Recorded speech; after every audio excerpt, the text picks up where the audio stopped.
and blessings, Wellness Warriors. My name is Rhonda Wright. I am the founder and director of SEEDlings Place, and of course, your chief plant-based champion and your loving wellness godmother. Welcome and thank you for joining me for our interview style series, Wealthy Wellness Check, because health is the real wealth. So come on, pull up a chair because God wants to share.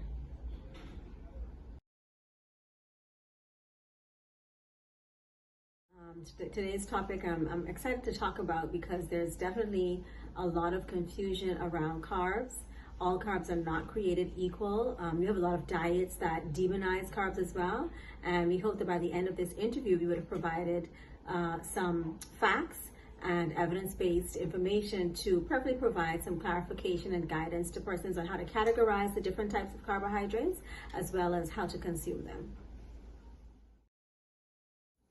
So some basic facts about carbohydrates would be that they provide energy for the body.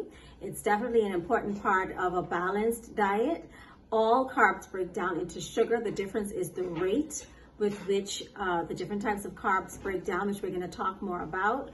And of course, there are two types of carbs, refined and unrefined, processed or unprocessed, or essentially simple or complex carbs. Carbs consist of sugars, starches, and fiber. Sugars, examples would be fruit, milk products, and ultra-processed foods like sodas, sweets, and flavored candy bars. All contain sugars, right? Starches would be your grains, legumes, and vegetables. And for fiber, which we know is not broken down by, or dietary fiber is not broken down by the body. You can also find that in fruits, vegetables, and other foods, but fiber is important both for digestive health as well as to keep the blood sugar stable.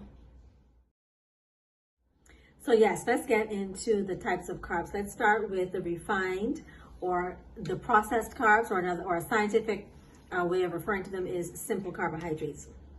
So simple carbohydrates are used by the body much more quickly than unrefined carbs.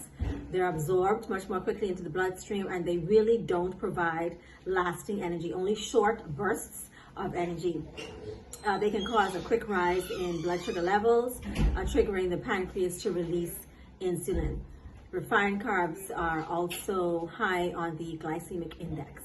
So the processing of these carbohydrates, they remove nutrients and vitamin B, which results in refined carbs or empty calories.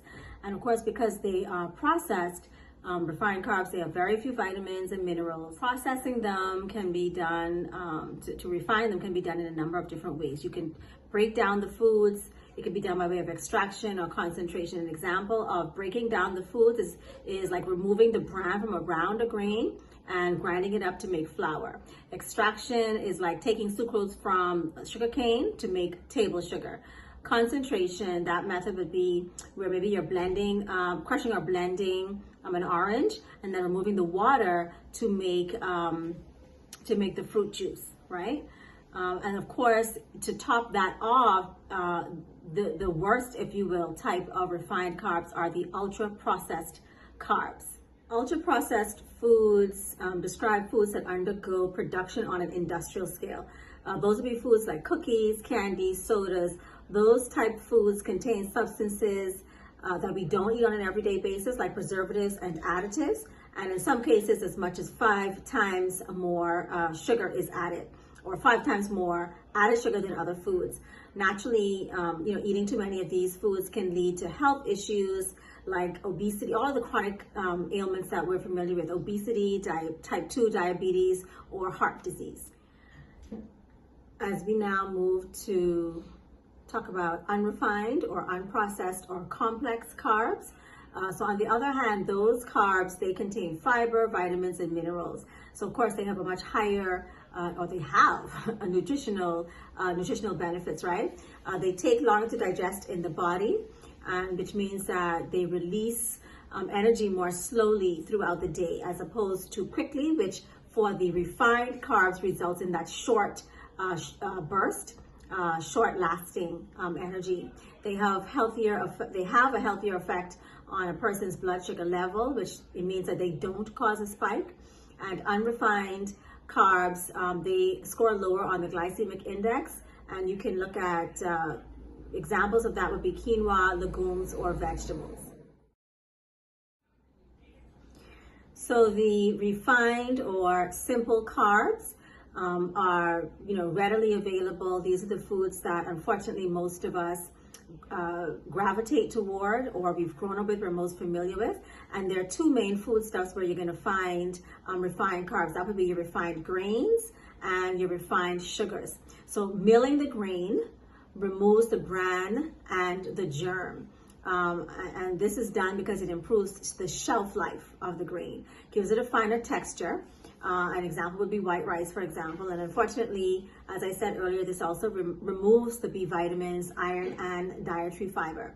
So some of the examples of refined carbs would be bread, tortilla, pasta that contain white flour, bagels, waffles, pizza, pastries, breakfast cereals, or as I said, white rice, which is a staple, unfortunately, in many homes. And we understand the reasons for that just based on our history, also based on the economic circumstance of many persons. At the same time, it's still important to help persons to understand the effect, and more importantly, to guide them toward foods that are still accessible, within reach, can be affordable, so they're able to make healthier choices. Really, there's no shortage of where you'll find refined sugar. Some of what I indicated earlier were refined grains. You can look to sweet and savory foods like flavored yogurt, cakes, again, soda, fruit juices, pasta sauce, condiments like ketchup or barbecue sauce. So now the example of unrefined or complex carbs would be foods like fruits, vegetables, quinoa or kamut cereal, bread made with spelt or kamut flour instead of the white flour, legumes, seeds, black rice or wild rice instead of the white rice. Again, research will show that the current dietary guidelines for Americans, it's recommended that half of every plate should be fruits and vegetables, and at least half of the grains consumed should be whole grains.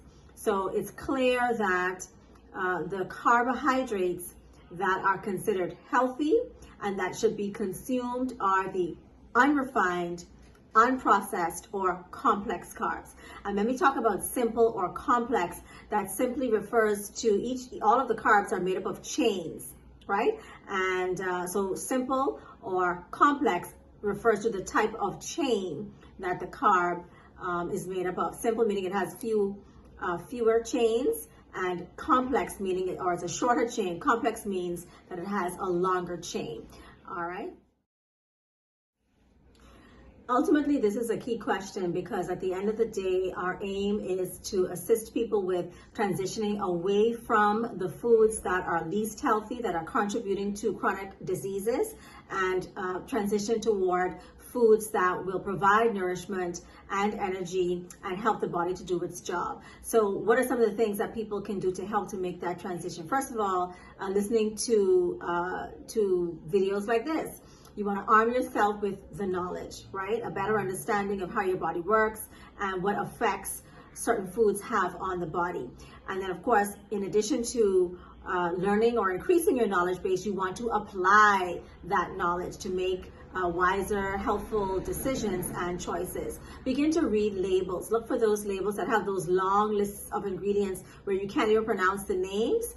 And also look for names that manufacturers use for sugar. They can call it syrup, molasses, sweetener, fructose, sucrose, maltose, dextrose. These are some of the other names that manufacturers use that also refer to sugar, and you may not be aware of it. So you want to begin to pay attention to the labels. You don't have to know what everything means, but a simple guide is if it's a long list of a bunch of things that you don't really know about, again, you want to do your best to see how you can look for alternatives that have much less ingredients, because that also tends to indicate that there's a lot more preservatives and additives that are in that particular food. You can seek to choose fruit or a naturally sweetened smoothie, for example, that's been for a snack, a smoothie that's been sweetened with dates or coconut sugar.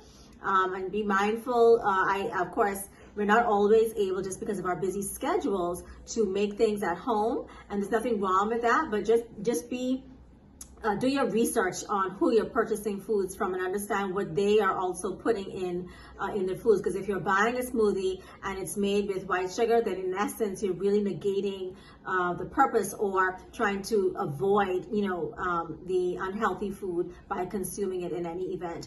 You can use or seek to consume quinoa and wild rice instead of the white rice. You can use a sprouted bread like Ezekiel bread, or you can use a whole grain bread. A great one is Dave's Killer Bread, and those, or you can use bread made with spelt flour, as I said, and that would help you to eliminate or greatly reduce eating breads made with white flour. I know a big one that's difficult for many people as they're transitioning, but here is another suggestion. You don't add sugar to your teas or to your cereals. Try to drink them unsweetened, or if you really need a sweetener, you want to then look for a alternative, a better source of sweetener. That could be dates or date paste, which is probably better for the tea in terms of how to use it.